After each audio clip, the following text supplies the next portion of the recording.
we knew this was going to happen. We knew this was going to happen. Like, whenever people said, oh, but what if Brazil? Oh, my, what if Brazil? And then if Brazil, probably Brazil could.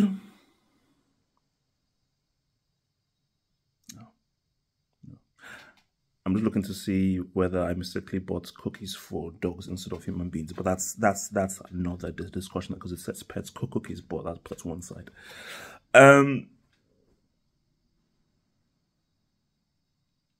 I get that Vini wasn't there, so suspended foolishly. I get that. Why would you take off Paqueta a penalty taker knowing that you only played 90 minutes and there's no extra time, so you go straight to penalties? I get that it is brick-like to ask a defender, a guy who just come back from injury in Militao, to take your first penalty. So there are many things that this Dorival moron did that was stupid, 100%. But this is bigger than this one game. It's bigger than this one game, because the reality is this, is Dini was right. Dini was right. So Dini was saying that, oh, I didn't mean that, Dini.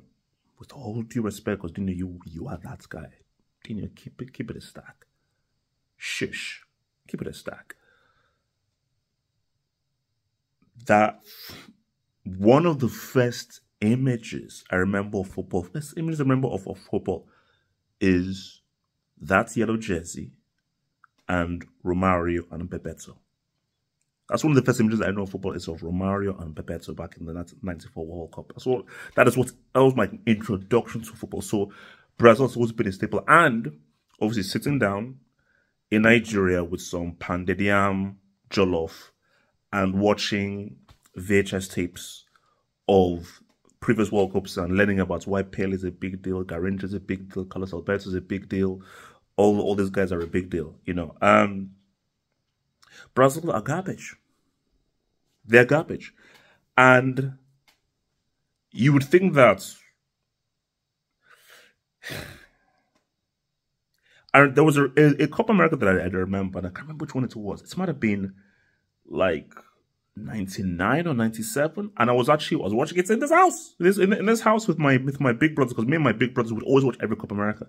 And this one that was featuring like a young Ronaldo, and I think they played Uruguay.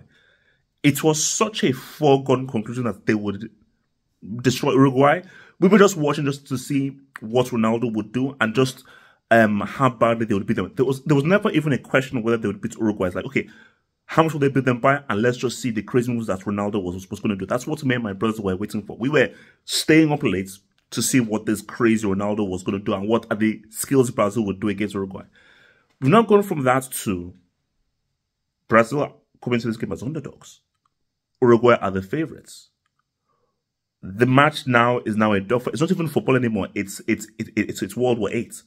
We skipped World War III, 4, 5, 6, 7. It's now World War VIII. And with 15 minutes to go, when Hernandez gets sent off, with 15 minutes Brazil, you can't use your woman advantage to score a single against Uruguay. Well done to Uruguay. 100%. Like, because Uruguay knew that, let's make this ugly. Here's the thing. Uruguay can beat Brazil both ways. If you want to play football, I'm putting my money on Uruguay. If you want to get in a fight and make it ugly, I'm putting my money on Uruguay. So the reality is, and the sad reality is, Brazil are done. Brazil are finished. Like, you see, because, you know, because I'm just trying to like juxtapose this with me growing up. And what you have to accept, and like, it's like a life lesson. Just like the weather, things change. Growing up, Brazil were on top of the world. Growing up, that yellow jersey was feared. Like, what got people into football was Brazil and what the Brazilians did. But we live in a world where Italy ain't great. Germany ain't great. You know, so many of these guys are great. We'll get to the World Cup where the Super Eagles in Nigeria, these guys of Okocha, Olise, Amokachi, Amunike, Oruma, playing all this amazing style of football where guys are like, man, the Super Eagles, these guys are so talented. But in a situation where those clowns are not going to qualify for like a 3,000 team World Cup. A World Cup featuring every country in the planet. Plus, we're inviting Mars as well, Neptune and Venus. So this is an interplanetary World Cup involving several planets. And Nigeria will find a way not to qualify. So that's the world that we're living in. Because it's a different world. I'm living in a world where Brazil are trash. Brazil are trash. I'm living in a world where Rafinha is one of Brazil's best players. With all due disrespect, Rafinha is one of Brazil's best players. You live in a world where, let's say Brazil somehow beats Uruguay. Let's say they somehow beat the which I knew it was never going to happen. Whether it was in 90 minutes or penalty, I knew it was never going to happen. But let's just say it's happened. They ain't beating James Rodriguez's group, bro. James Rodriguez, Luis Diaz, and them boys, na lie. Na lie. They're not touching those, they're not beating those guys. So if someone goes through Uruguay, Colombia are beating you, just as they did in the World Cup qualification. So either way, you lose.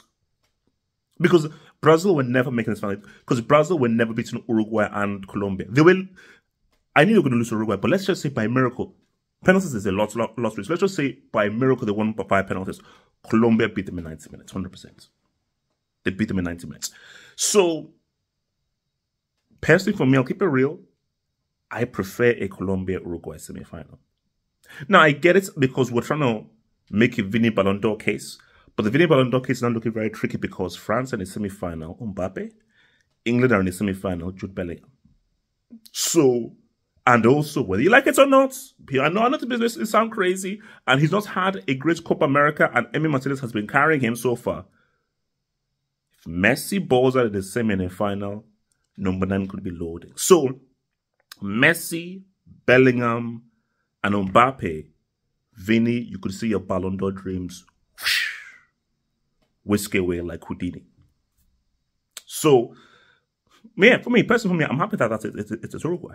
I'm happy that it's Uruguay. So, because I prefer to see an Uruguay-Colombia game than a game featuring Brazil. It's I sound crazy saying it. I sound crazy saying that. Because if you told a half-up in 1999 or in 1997, if you told a half-up in 97 or 99 that you'd prefer to see if a semi-final that didn't feature Brazil, I'd be like, what? Excuse me? Like my 1997 self, like, are you crazy? But yeah, outside my 97 half without your half up. It's crazy. But in some years' time, 30 years' time, 20, 30 years' time, these guys you're seeing here, Denilson, Romario, Ronaldo, all these guys, Bebeto, all these dudes, Juninho, all these dudes, they will be non-existent. They will be non-existent about 20, 30 years' time. That the best player will be Rafinha, a guy who wouldn't even be hired on the cleaning. Rafinha wouldn't be hired on the cleaning staff. Paqueta, Rafinha, Rodrigo, they wouldn't be hired to clean boots back in the day. Brazil are washed. And by Brazil being washed, football is suffering. Because make no mistake that we're seeing how poor the quality is at the Euros and how this is the worst Brazil team ever. Football is suffering. Not the sporting of itself, but the quality of football, the beauty of the game on an individual technique level, it is suffering. And it has everything to do with Brazil. I blame Germany and I blame 7-1. Like the vid, subscribe, check out those other vids.